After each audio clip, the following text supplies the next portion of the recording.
आज हम आप लोग को वर्ण विचार पढ़ाएंगे, जिसमें वर्ण है, वर्णमाला है, स्वर है और एक क्या है, अयोगवाह है, स्वरों की मात्राएं।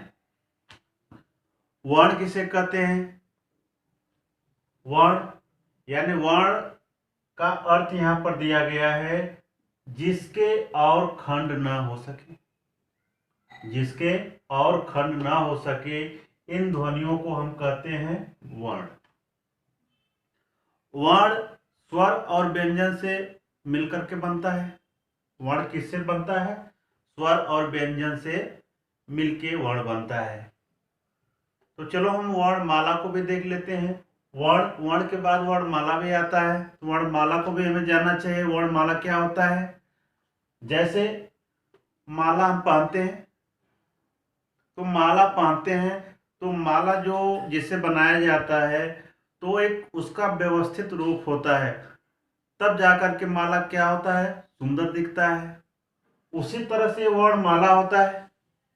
वर्णमाला यानी वर्णों के द्वारा ये माला बनाया जाता है, तब जाकर के इसकी सुंदरता बढ़ती है। और वह कैसे, किस तरह से बनाया जाता है, यानी व्यवस्थित ढंग से बनाया जाता है। तो व्यवस्थित हम वर्ण को करते हैं, जो हमारे अक्षर होते हैं उसको हम व्यवस्थित करके जो है एक वर्णमाला को क्या करते हैं, तैयार कर देते हैं। जैसे क ख ग घ, यानी हम क्रम से चल रहे हैं, क ख ग घ अंग, यानी ऐसे हम क्रम से कहां तक चले जाएंगे, यानी ज्ञानी ज तक चले जाएंगे। तो ये हमारा क्रम होना चाहिए। ऐसा नहीं है कि हम क के बाद ग बोल दें, ग के बाद च बोल दें, फिर ख बोल दें, यानी ये हमारा व्यवस्थित क्रम नहीं है। हमारा व्यवस्थित क्रम क्या है? क से लेकर ज्ञा, क ख ग घ अंग, इस तरह से हम पूरा क्या है, ज्ञानी ज तक जाएंगे। इसी व्यवस्थित क्रम को हम क्या कहते हैं? वर्णमाला कहते हैं। आ गया समझ में आप लोग को?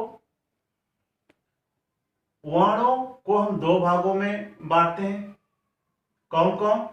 एक है स्वर और दूसरा है व्यंजन। क्योंकि वर्ण जो है दोनों से मिलकर बनता है, स्वर और व्यंजन से मिलकर के बनता है।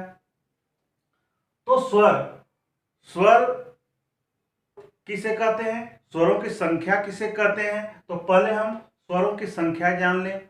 कभी भी आप लोग कंफ्यूजन मत होना, क्योंकि आगे भी क्लास में जाएंगे तो पढ़ेंगे, उससे पहले कि आप लोग अभी समझ लें।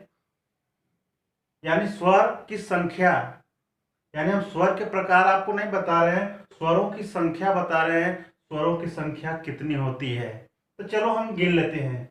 यहां से ए, अ, आ, ई, बड़ी, उ, री, ए, ऐ, ओ और औ। आप पूछेंगे कि अंग और अ क्यों नहीं है?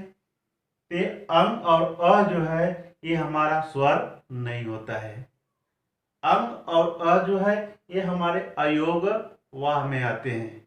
इनको हम क्या कहते हैं? अयोग वाह कहते हैं। ये स्वर में नहीं आते हैं। तो इनकी संख्या कितनी होती है, हम गिन लेते हैं। 1 2 3 4 5 6 7 8 9 10 11। इस तरह से हम स्वरों की संख्या कितना बताएंगे? 11 बताएंगे। अगर कोई आपसे पूछ रहा है कि स्वरों की संख्या कितनी है, तो आप उसका उत्तर बताएंगे स्वरों की संख्या 11 है। अब ये दो जो नए हम दिए हैं, यहाँ पे लिखे नहीं है, वो क्या है? अयोगवा है, अंग और अ। इसके बाद एक अ आता है, चंद्रबिंदु के साथ आता है, यानी दो अयोगवाह है और एक अतिरिक्त है। यानी अयोगवाह की संख्या भी आप 3 लिख सकते हैं। तो अयोगवाह की संख्या कितनी हो गई? 3। अंग और अ, आप इसको कभी भी स्वर में नहीं लिखेंगे, क्योंकि ये अयोगवाह में आते हैं। चलो हम स्वरों की जो मात्राएं होती हैं, जो ये स्वर लिखा है तो मात्राएं, यानी मात्रा में हम कैसे लिखते हैं? तो यहाँ पर देखो लिखा गया है, यानी आ की मात्रा जो है इस तरह से लिखा गया है ना, और ई की मात्रा जो है इस तरह से लिखा गया है। और ई बड़ी जो है इसकी मात्रा जो इस तरह से है, ओ की मात्रा इस तरह से है, ओ, इसकी मात्रा कैसे इस तरह से है, री की मात्रा ऐसे है, ए की मात्रा ऐसे है, आई की मात्रा इस तरह से। देखो देखो यहाँ पर दिखाया गया है, ओ की मात्रा ऐसे, औ की मात्रा ऐसे है। यानी इन स्वरों की जो मात्राएं हैं वो भी हमें जानना चाहिए। कभी कभी हम लिखने में भी गलती कर देते हैं, तो क्या है, उसका अर्थ अलग निकल जाता है। मात्रा का ध्यान हमेशा जो है लिखते समय देना चाहिए, क्योंकि मात्रा से भी जो है शब्द में अंतर पड़ता है। मात्रा आप इधर का उधर लिख देंगे तो जो अर्थ है वो अर्थ जो है दूसरा निकल जाता है। इसलिए हमें क्या है, मात्रा का जो है विशेष रूप से ध्यान देना चाहिए। चलो, तो हम वर्ण विचार में हम व्यंजन को देख लेते हैं। अब तो व्यंजन में यानी इसकी संख्या कितनी होती है, व्यंजन की संख्या। तो क ख ग घ अंग च छ ज झ ञ ट ठ ड ढ ड़ त थ द ध न प फ ब भ म य र ल व स और ह। ये हमारे क्या हो गए, व्यंजन हो गए। इनकी संख्या कितनी हो गई, 1 2 3 4 5 6 7 8 9 10 11 12 13 14 15 16 17 18 19 20 21 22 23 24 25 26 27 28 29 30 31 32 33। यानी व्यंजनों की संख्या कितनी हो गई हमारे, 33। अब इसमें अतिरिक्त दो और व्यंजन आते हैं। कौन कौन, ढ और ढ। जैसे ढ और ड़, ढ और ड़, देखो ढ है यहाँ पे और ड़, यानी इस तरह से। कहीं पर जो है हम जो है इस ढ का प्रयोग भी करते हैं, जो ढ के नीचे क्या होता है, बिंदु होता है। और एक ऐसा होता है जैसे हम पेड़ लिखते हैं ना, पेड़, तो हमारा जो इस तरह का ड़ होता है उसको हम नहीं लिखते हैं, बल्कि जो इस तरह का ड़ होता है उसको हम लिखते हैं।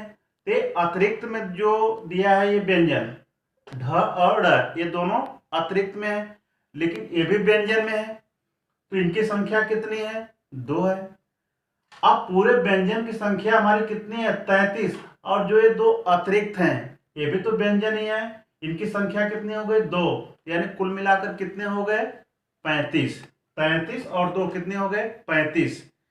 लेकिन अगर आप लोगों से कोई पूछे कि स्वरों की संख्या कितनी है, तो आप स्वरों की संख्या तो आप 11 बताएंगे। अगर कोई पूछे कि व्यंजनों की संख्या कितनी है, तो आप व्यंजनों की संख्या जो है 33 ही बताएंगे, है ना। 33 आप इसलिए बताएंगे क्योंकि ये अतिरिक्त है। इसी व्यंजनों में ये भी है, लेकिन ये अतिरिक्त में है, तो अतिरिक्त का मतलब जो है उसको हम जोड़ेंगे नहीं। लेकिन क्या है कि 33 और 2 35 मान करके चलते हैं। तो कभी भी हम व्यंजनों की संख्या को भूलेंगे नहीं, क्योंकि इसका भी प्रयोग हम हिंदी में करते हैं, ढ और ड़ का। आगे समझ में।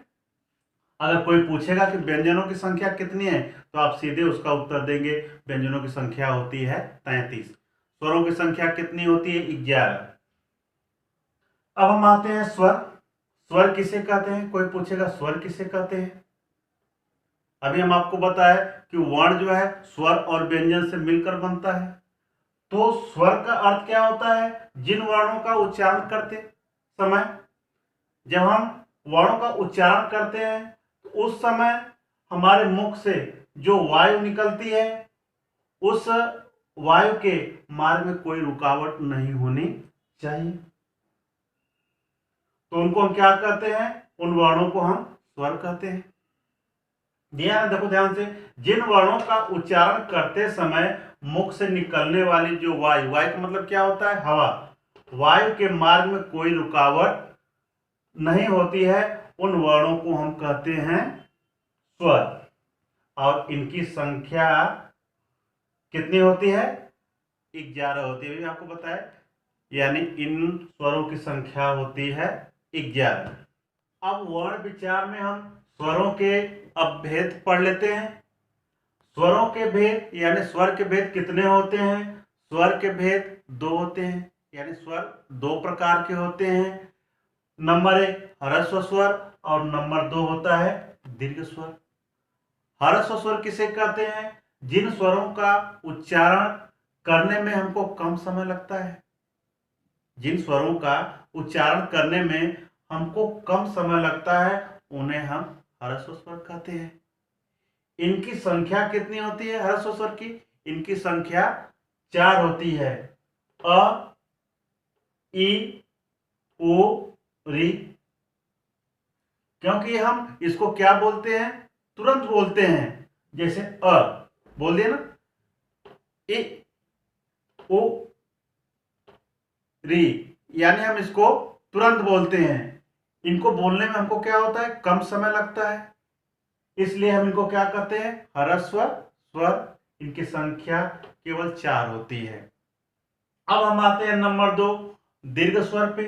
दीर्घ स्वर में क्या होता है? जिन स्वरों का उच्चारण करने में हमको अधिक समय लगता है, उसमें क्या होता है? उच्चारण करने में कम समय लगता है, और इसमें क्या है? उच्चारण करने में अधिक समय लगता है, उसे हम कहते हैं दीर्घ स्वर। दीर्घ स्वर की संख्या कितनी होती है? 7 होती है। जैसे आ, ई, ओ, ए, ऐ और ओ, औ, यानी इनकी संख्या कितनी हो गई? 7। 1 2 3 4 5 6 7। अब ये दीर्घ स्वर होते कैसे हैं? दीर्घ का मतलब होता है लंबा। दीर्घ का मतलब क्या होता है? लंबा। अब देखो, जैसे हम आ शब्द बोल रहे हैं, आ यानी घिंचाव है, ई घिंचाव है ना, उ, ए, ऐ, ओ, औ, यानी क्या है? इसका उच्चारण करने में हमको अधिक समय लग रहा है, इसलिए क्या है? कौन सा स्वर है? ये दीर्घ स्वर है। आ गया समझ में आप लोग को?